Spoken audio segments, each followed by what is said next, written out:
Welcome back to session 52. In this session, I would like to go a little further uh, on the thought about the 8 Chinese characters we just covered in the last session. Um, I guess I don't want to cause any confusion there for the friends, tuning in, watching this video, we just, take a step back and relax, watch all the opportunities passing by. No, it's not that. Uh, I, my personal, understanding of Taoism as versus Confucianism over this subject is the Taoism um, does not just give up, may still be, pursuing in the same direction. It's just different pace and requires a little more strategy so that hopefully with less time wasted to achieve, in a lot higher efficiency. So it requires, once again, to elevate the level for broader view, to get the bigger picture. So let's relate back to this 8 Chinese character, whether, somebody is better or even the best, um, it, again, is only a momentary status one, achieved over a long process, right? So if you are determined to stay in the race, in this game, you may not necessarily to do exactly whatever others do. Being yourself, you need to find out what is your strength and what is your weakness, and to develop your strategy. Remember, all this, better at or the best at is all comparative. And, once we understand the game rule and we set the objective, the most important part comes next. It's the strategy, right? So let's just say we want to, let me give you a very famous, historical story in Chinese books. There was this guy, he was some kind of, Prince State, head of the Prince State, I guess. And he was in, a lot of race, of horse cars or wagons, whatever you call it. Or let's just put it like a horse race. And he always lost because he never got the best horses that he needed in each and every category. And there were 3 categories. So there was this guy, some sort of a consultant, if we could use that term, to the time of ancient China. So anyway, his consultant came and offered a new strategy. Said the guy said, "Sir, I guess it's not sir back then. Your eminence or whatever, the proper title, who cares? Just say you don't need the best horse, in every category. You use, the horse you have for the higher category, but place it in the, middle category. And then put the horse in your originally, place for the middle category in the lowest category. So you will lose the first category, but you will win, the middle and the lowest. So, 2 out of 3 that you win, you still win, right? So the guy think about it. It's like, well, that actually makes sense, and I never thought about it. So he basically just placed the horses, in the different categories now. And sure enough, as it turned out, he lost the high category, but he won the middle and the low category. And he came out with exactly the same resource that he always had, just different way of using it. So with this story, which I guess happened, as the historical truth, event or something, the virtue of this story is you don't complain about bad luck or this and that. Bad luck complaining is really for the people who have no idea how to overcome the challenges. If you're a good Taoist, basically you make the best out of everything and anything in whatever situation, no matter how tough it is. You will try to make the best out of it, makes the most out of it, and that's a good Taoist. So all this Taoism teaching, so far we have, this is the 52nd session. I personally think it all boils down to one thing.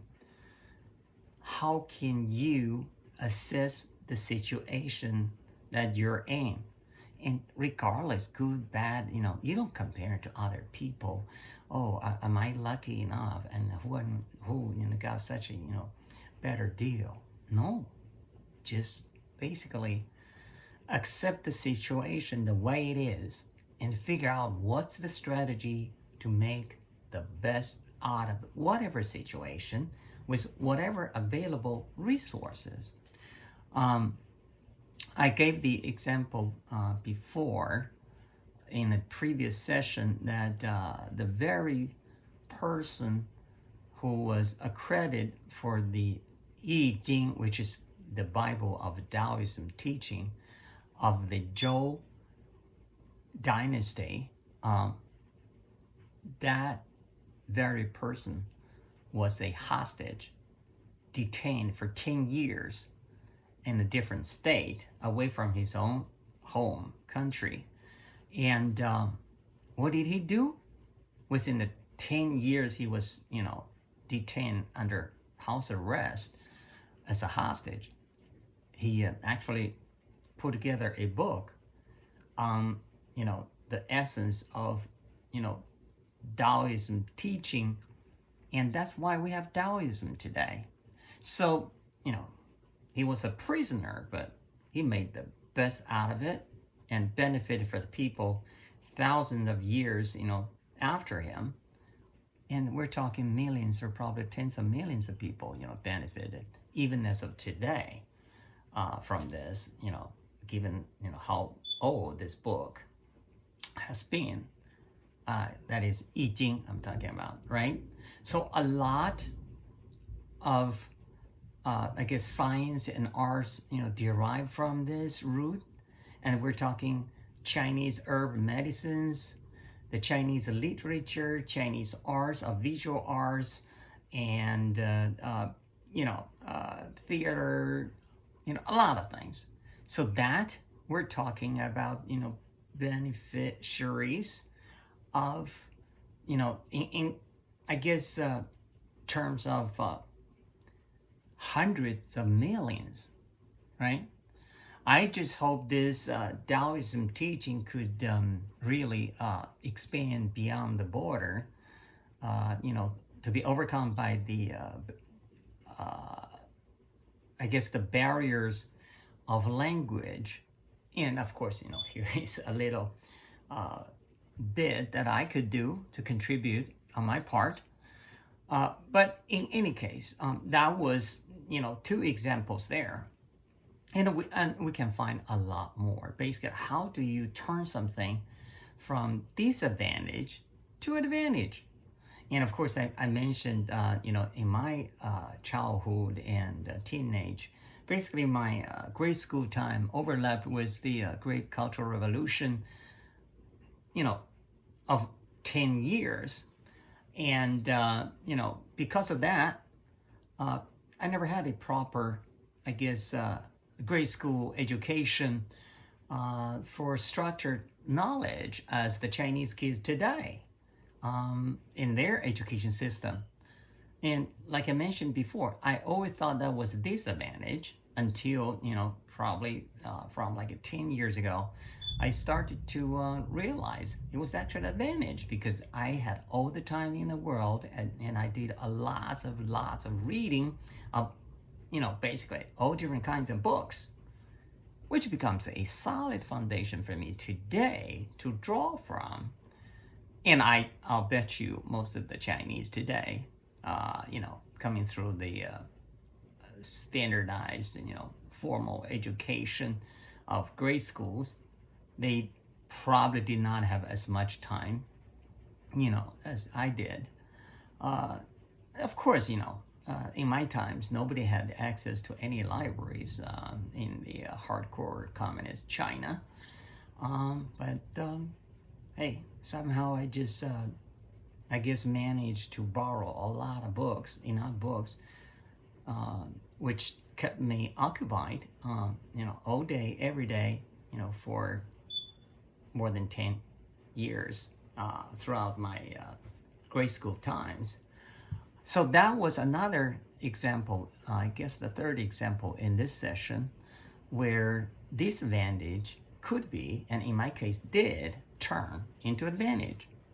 So now I'm gonna, I guess, go into something. I hope I don't offend anyone because I don't want to hold any political stance over this very sensitive subject, but it is something happening in America, and I'm concerned that it's going to take this country even more deeply divided in this, polarization.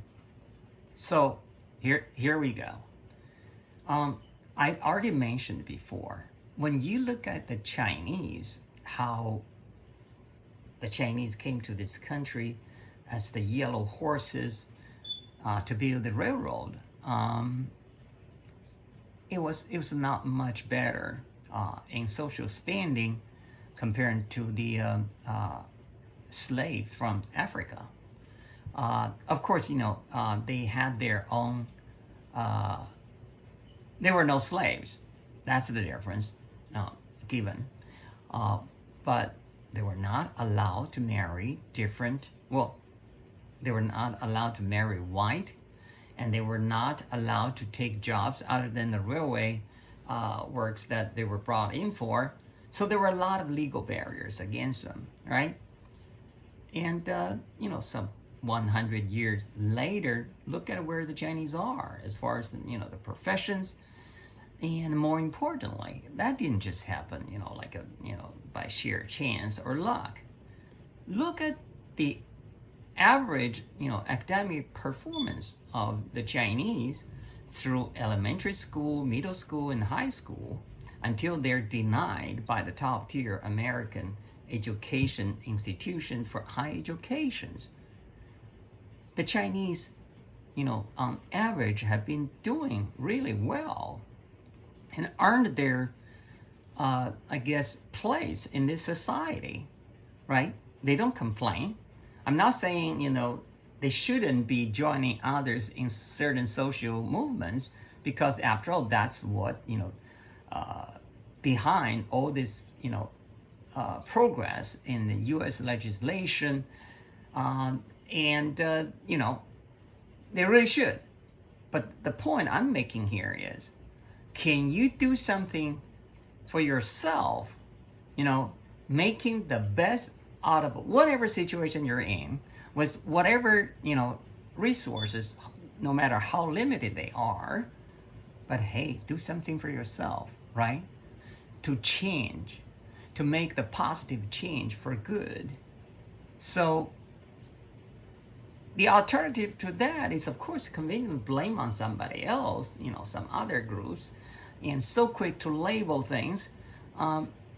Well, how far could that get you, right? So in the past 100 years, I wanted you to look at how the Chinese changed their, places in this society by working hard, on their own. Now, that's what I'm talking about. It's not about a difficult or easy. When you always think, you are disadvantaged and other people should really give you more because they owe you, you can wait and see if that somebody else really want to give you more, let alone whether that is fair, to all the other groups or not. But I do know a lot of people from, certain groups, well educated, and they do really well, if not better, than certain other groups. I do know that for a fact. So for me, it's not really about racial, it's not about ethnic, and it's not about the skin color. For me, it's first the difference between the educated and uneducated. So do we have the equal opportunity and equal rights for education in this country? I believe I do. I mean, we do, right? But are we really all that equal? I don't think so. But based on my own, I guess, direct insight and exposure, being a teaching person at the high education level in America, I believe the disadvantage was equally distributed among all groups, based on the 50-some students in my own class. I didn't see any racial, differences there when it comes to the disadvantage. They were almost all equally disadvantaged. The problem really is more on the social wealth redistribution so that the funding for publication system can actually address the problem of this disadvantaged bigger group. I would say the masses of, the society in America, actually, compared to the handful of super rich, they're all disadvantaged. So the public education should really recognize this problem. But for those who are so quick to label everything with the racial motivation, the discrimination of one group versus another, and then the certain groups, felt so discriminated against, come up with the banners, the slogans to promote that certain group against all other groups, like it was, equal and justice, which I really doubt. And I think we all miss the point here. I think the point is we really should take a crack at the social wealth redistribution system so that we should have more solid and sufficient public funding for the education system in this country. Not to mention, we need to really re-examine all these academic programs, compared to the programs in Europe, such as France, Germany, Italy, or in East Asia, in China, in Korea, in Japan, in Taiwan, and see where we fall short as far as the grade school programs, and then the public, undergraduate programs. I somehow am under the impression that we do really, good in the graduate programs, at least in the top tier education institutions.